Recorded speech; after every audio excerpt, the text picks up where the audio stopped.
राज्यातील नगर परिषदांच्या निवडणुका 2 डिसेंबर रोजी होत असताना 3 डिसेंबर रोजी मतमोजणी होणार आहे।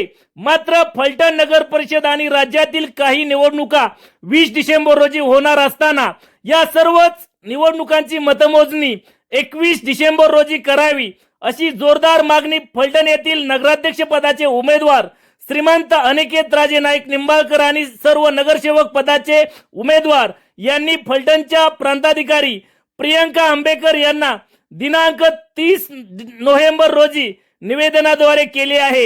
यावेळी मोठ्या संख्येने कार्यकर्ते उमेदवार उपस्थित होते। या प्रसंगी यानंतर काय म्हणाले महाराष्ट्र विधान परिषदेचे माजी सभापती आमदार श्रीमंत रामराजे नाईक निंबाळकर पाहूया। नमस्कार मंडळी। फलटण नगरपालिकेच्या इतिहासात इलेक्शन नगराध्यक्ष आणि नगरपालिकेचे इतर सदस्यांची पुढे जाण्याचा ही इलेक्शन काही विचित्र वळणावर येऊन पोचलेली आहे। कारण काही का असताना प्रशासकीय कारणामुळे पुढे गेले असं समजतंय। उद्या कदाचित आम्ही त्याला रिट पिटिशनला करून चॅलेंज देण्याचा प्रयत्न करणार आहोतच।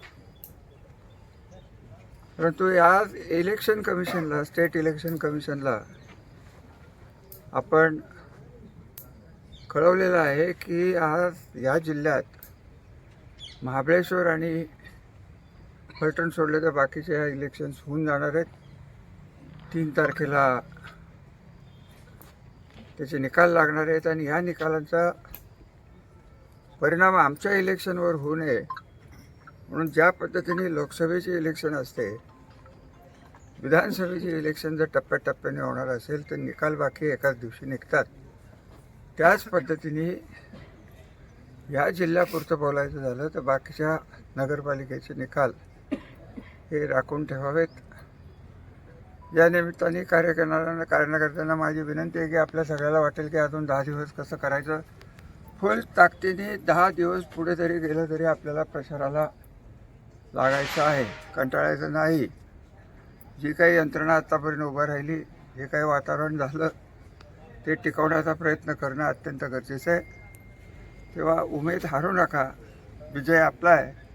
नमस्कार। सार्वत्रिक निवडणूक 2025ची निवडणूक प्रक्रिया चालू असताना अचानकपणे काही प्रशासकीय अडचणी उद्भवल्या। त्या संदर्भात कोणी नाराज होऊन त्या संदर्भात न्यायालयात दाद मागितली। त्यात त्यांचा जिल्हा न्यायालयात निकाल विरोधात गेल्यानंतर त्याच्यावरती नाराज होऊन काही मंडळींनी न्यायालयात दाद मागितल्यानंतर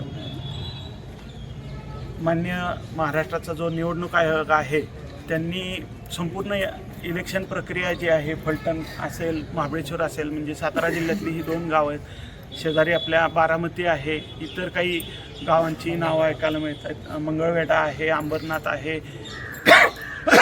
यवतमाळचं काही ऐकायला मिळतं।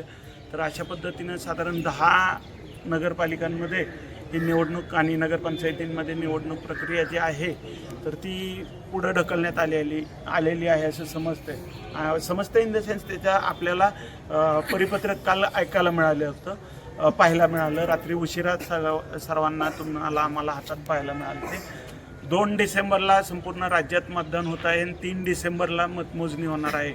परंतु आता या निवडणूक आयोगाच्या या प्रक्रियेमुळे ही निवडणूक आता एका टप्प्यात होत नसून 2 टप्प्यावरती ती निवडणूक गेलेली आहे। त्यामुळे आमची शासनाकडे, निवडणूक आयोगाकडे सगळ्यात महत्त्वाची मागणी अशी राहते की याकरता तुम्ही आता 20 डिसेंबरला जी आमची मतदानाची तारीख दिलेली आहे नवीन, तर तत्पूर्वी संपूर्ण महाराष्ट्रातले इतर ज्या काही 246 नगरपालिकांच्या आणि 42 नगरपंचायतीच्या निवडणुकांची निवडणूक प्रक्रिया होणार होती, त्यांची 3 डिसेंबरची मतमोजणीची प्रक्रिया संपूर्णपणे थांबवण्यात यावी आणि 2 डिसेंबरला मतदान झाल्यानंतर त्याही ठिकाणी ते मतमोजणी आमच्यासोबतच 21 डिसेंबरला घेण्यात यावी अशी आम्ही प्रमुख मागणी या ठिकाणी मान्य निवडणूक आयोगाकडे करत आहोत। त्यांचे प्रतिनिधी म्हणून फलटणला प्रांत अधिकारी कार्यालयावरती आज रविवारची सुट्टी असून देखील आम्ही या ठिकाणी आलेलो आहोत। त्या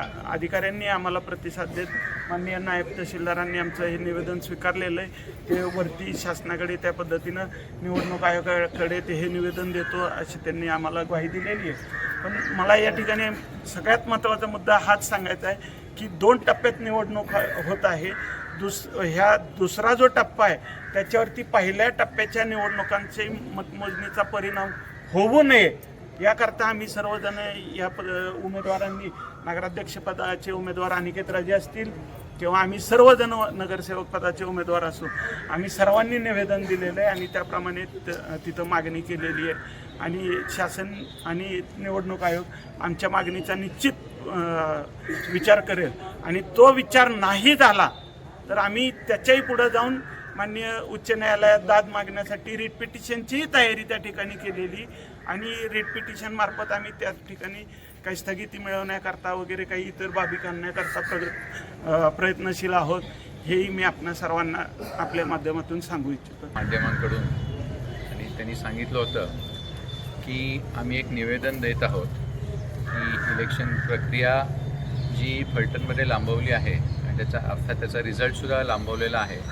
त्याचप्रमाणे जिल्ह्यातल्या सगळ्या इलेक्शन्स नगरपालिका नंतर नगरपरिषदेच्या आहेत त्याचेही रिझल्ट तुम्ही ज्या दिवशी फलटणच्या नगरपालिकेचा रिझल्ट अनाऊन्स कराल त्याच दिवशी बाकीच्या बॉडीचा रिझल्ट अनाऊन्स करण्यात यावा. ह्याचं निवेदन आता आम्ही इकडे इलेक्शन ऑफिसरला दिलेलं आहे.